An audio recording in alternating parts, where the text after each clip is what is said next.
आप सभी विद्यार्थियों का आपके अपने YouTube channel eureka study centre पर स्वागत है। मैं हूं समीर कुमार पांडे और आज मैं आप लोगों को थ्योरम में खास तौर पर आज हम थेल्स थ्योरम के बारे में आप लोगों को बताने जा रहा हूं। थेल्स थ्योरम को और आधारभूत आनुपातिकता प्रमेय के नाम से भी जाना जाता है। तो सबसे पहले हम आप लोग को एक एक करके समझाएंगे कि यह थेल्स थ्योरम का प्रयोग किस में किया जाए, नंबर 1, 2 और दूसरी बात ये बताएंगे कि सर्वांगसम और समरूप में क्या भिन्नताएं हैं। तो हम लोग क्लास 9 में पढ़े थे सर्वांगसम के बारे में कि दो त्रिभुज सर्वांगसम होते हैं, या हम समरूप की बात करें इधर से कि दो त्रिभुज समरूप कब होगा या दो त्रिभुज सर्वांगसम कब होगा।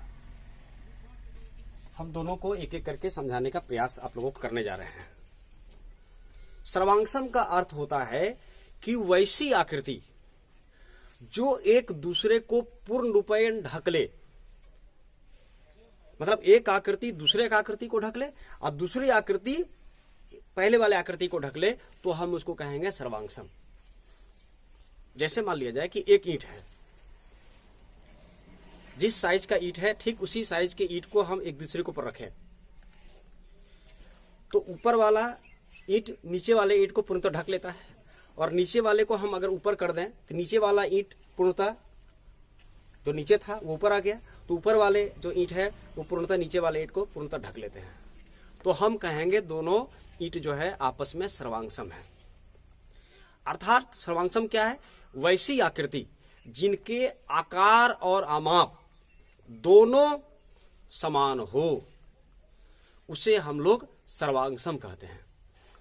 पिछली कक्षाओं में हमने सर्वांगसम के बारे में बहुत चीजें पढ़ी हैं, परंतु उसका संक्षिप्त थोड़ा सा हम आपको बताने जा रहे हैं कि दो त्रिभुज सर्वांगसम कब होंगे, उसके साथ क्या कंडीशन होगा। पहला कंडीशन आपको बताए थे एस, दूसरा कंडीशन बताए थे ए, इसी से निकला हुआ एक कंडीशन था ए, जो उपप्रमेय कहलाया। ये प्रमेय है, ये हम लोग इसको अभिघृत भी कहते हैं, प्रमेय भी कहते हैं, जो भी कहना है आप कर सकते हैं। तीसरा है, इसी से निकला ये, इसको तीसरा नंबर दीजिए। फोर्थ नंबर में हम लोग आते हैं, हो गया एस, और पांचवा में आते हैं हो गया RHS। इन सभी का जो सर्वांगसमता होने का जो शर्त है, कंडीशन है कि दो त्रिभुज सर्वांगसम कब होंगे, इसके लिए हमें ये 5 टाइप हमारे पास सामने आते हैं, जो हम लोग क्लास 9 में डिटेल से पढ़े हैं, या हमारे पिछले वीडियो को आप देखिएगा तो क्लास 9 में ये सब चीजों को पढ़ाया गया है। फिलहाल हम जो क्लास 10 के बारे में बात कर रहे हैं, थेल्स थ्योरम, थेल्स प्रमेय। अब थेल्स थ्योरम या थेल्स प्रमेय क्या है वो मैं बताऊंगा अभी।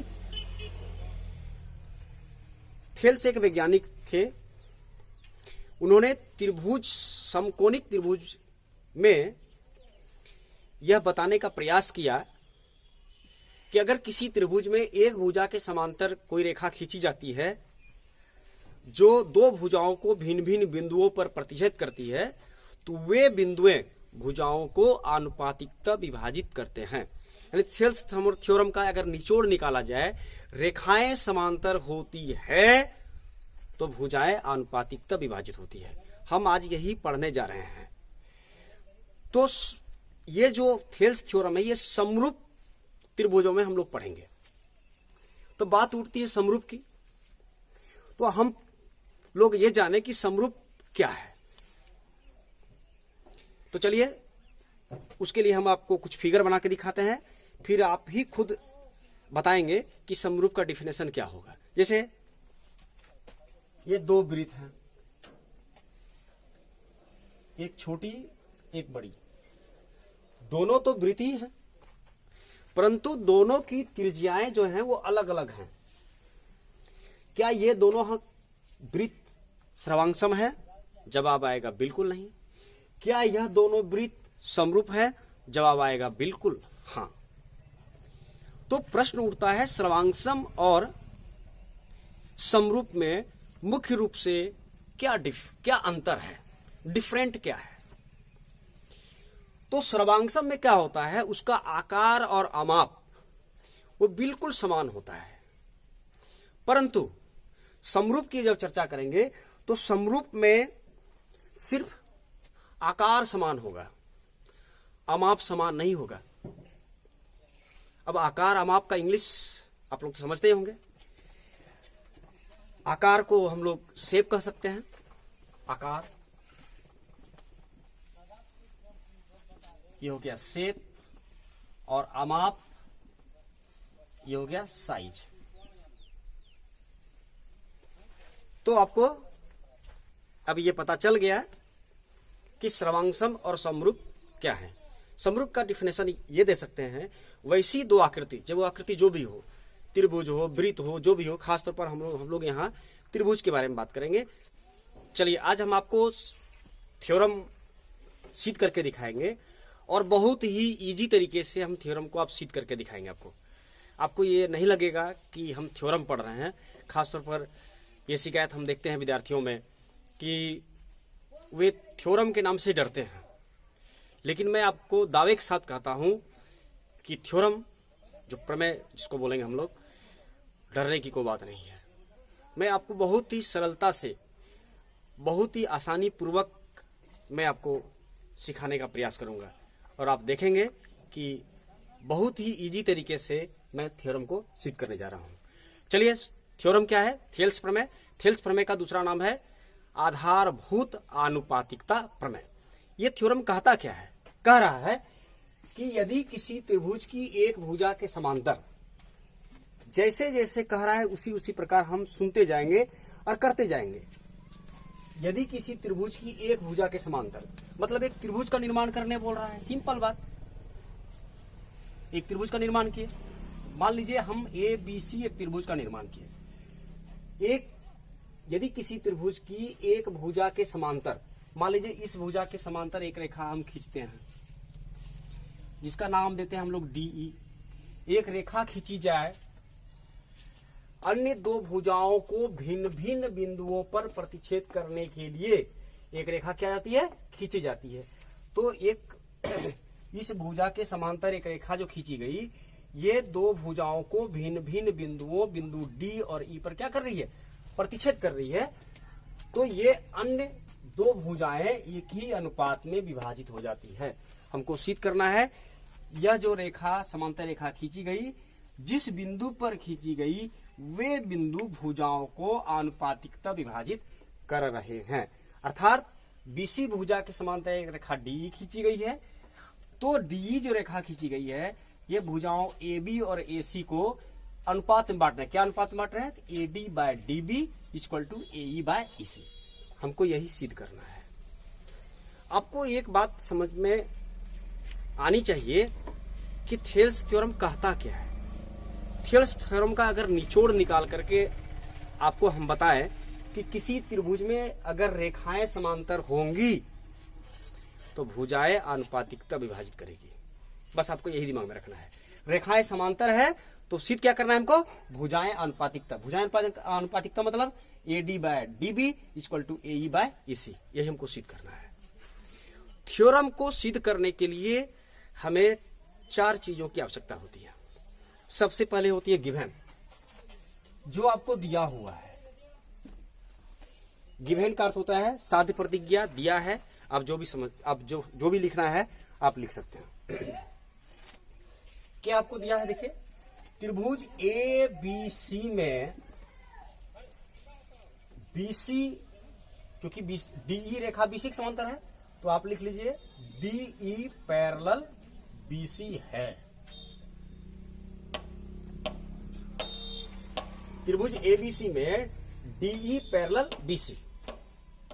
या तो आप इतना लिख करके आप छोड़ सकते हैं, या आप आगे बढ़ा सकते हैं, है जो भुजाओं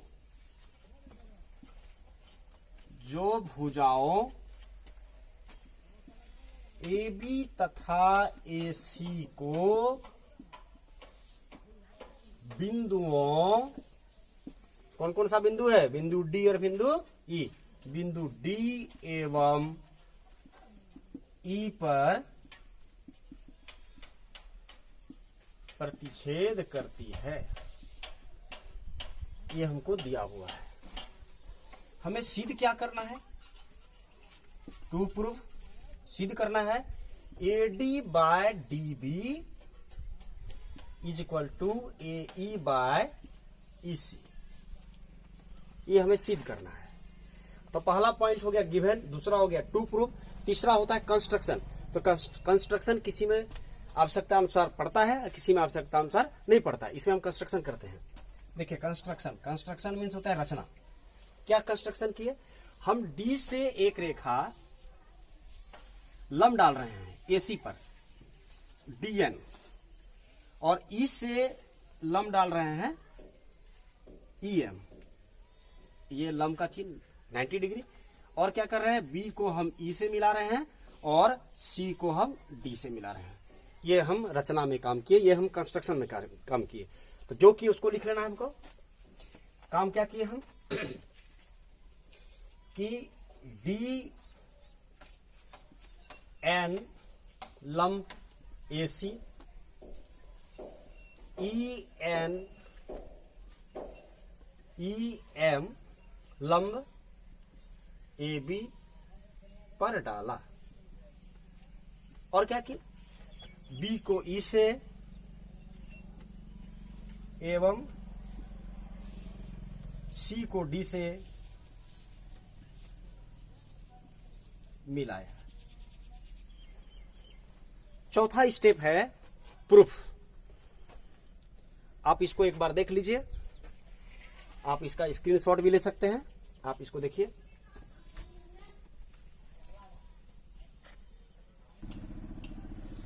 चलिए अब अगला स्टेप लिखे हम लोग प्रूफ। अब हमें सिद्ध करना है, हमें सिद्ध क्या करना था, हमें सिद्ध करना था कि AD by DB equal to AE by EC। उसके लिए हमने क्या किया, कंस्ट्रक्शन किया।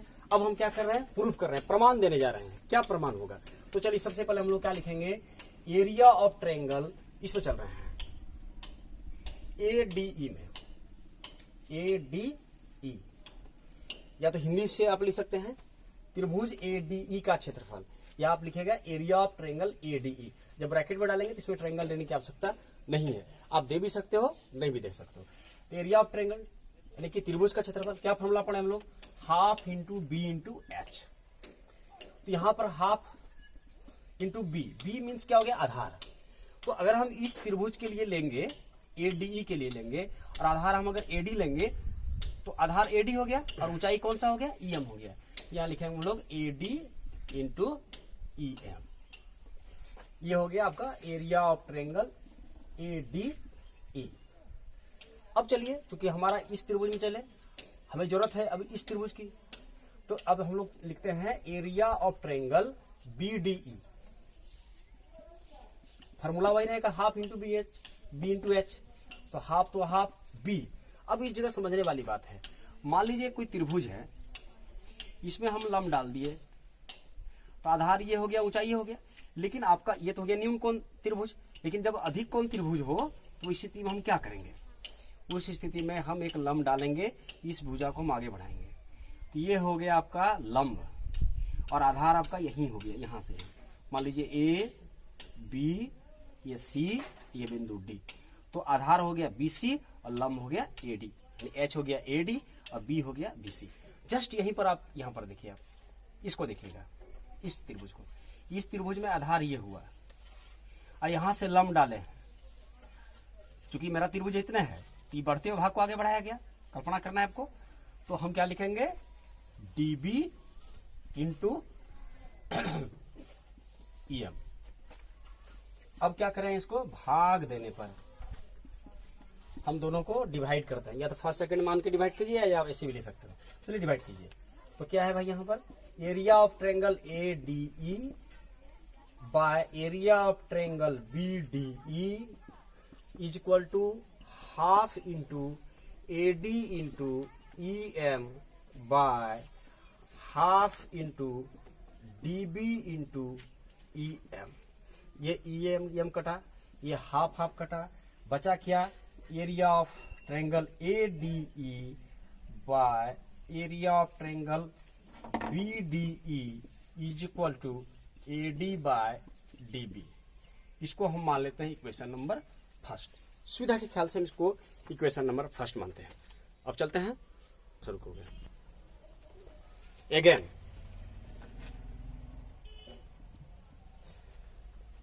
अब हम फिर से चलने जा रहे हैं ADE त्रिभुज में। AD त्रिभुज में पहले बार में हम आधार माने थे AD को और शीर्षलंब डाले थे EM, बट हमारा अब शीर्षलंब तो DN भी तो है, तो आधार हमारा क्या हो जाएगा, आधार हो जाएगा AE। तो हम लोग लिखेंगे area of triangle ADE is equal to, formula वही half into B into H, एक बार लिख दिए हम, हाफ इंटू B मैंने आधार क्या हुआ आपका AE हुआ, और H शीर्षलंब क्या हुआ DN हुआ। नौ अब हम लोग चलते हैं इस त्रिभुज में। त्रिभुज का नाम लेते हैं DEC। कौन सा त्रिभुज चलेंगे हम लोग, DEC। चलिए एरिया ऑफ ट्रायंगल DEC में तो फॉर्मूला क्या होता है, half into B into H, half into B क्या हुआ देखिएगा इस कौन सा त्रिभुज है DEC। आधार ये हुआ, आधार ये हुआ और इसके बढ़ते हुए भाग पे लंब डाला गया है, तो आधार हो गया EC और शीर्षलंब क्या हो गया है DN। तो यह आपका किसका निकला था, एरिया ऑफ ट्रायंगल ADE का, और ये निकला एरिया ऑफ ट्रायंगल DEC का। चलिए भाग दीजिए,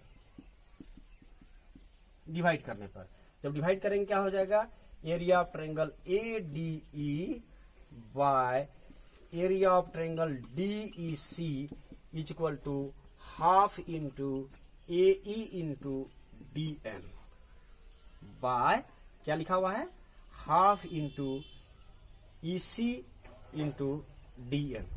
ये DN कटा, हाफ हाफ कटा, बचा क्या, area of triangle ADE by area of triangle DEC is equal to AE by EC।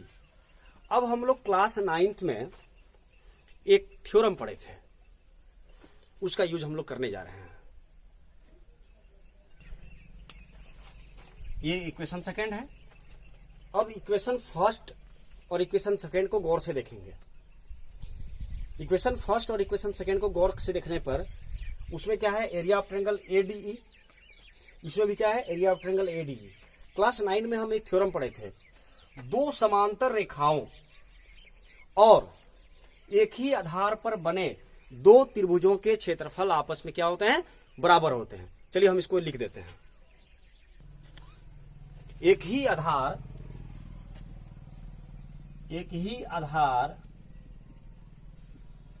तथा दो समांतर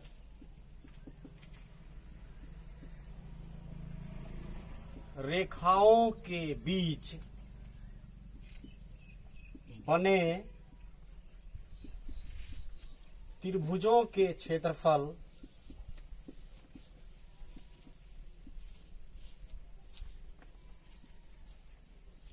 आपस में बराबर होते हैं। ये क्लास 9 में हम लोग थ्योरम पढ़े हैं, उसी थ्योरम का हम लोग यूज करने जा रहे हैं। अर्थात area of triangle BDE is equal to area of triangle CDE। DEC था, DEC। इसको हम मान लेते हैं इक्वेशन नंबर थर्ड। समीकरण फर्स्ट, सेकेंड तथा थर्ड में by DB is equal to AE by EC। हमको सिद्ध क्या करना था, यही करना था। तो इस प्रकार से हमारा यह थेल्स थ्योरम क्या हुआ, सिद्ध हुआ। इसमें ध्यान देने वाली बातें हैं, रेखाएं समांतर होती हैं तो भुजाएं आनुपातिकता विभाजित होती है। यही थेल्स प्रमेय है, यही आधारभूत आनुपातिकता प्रमेय है।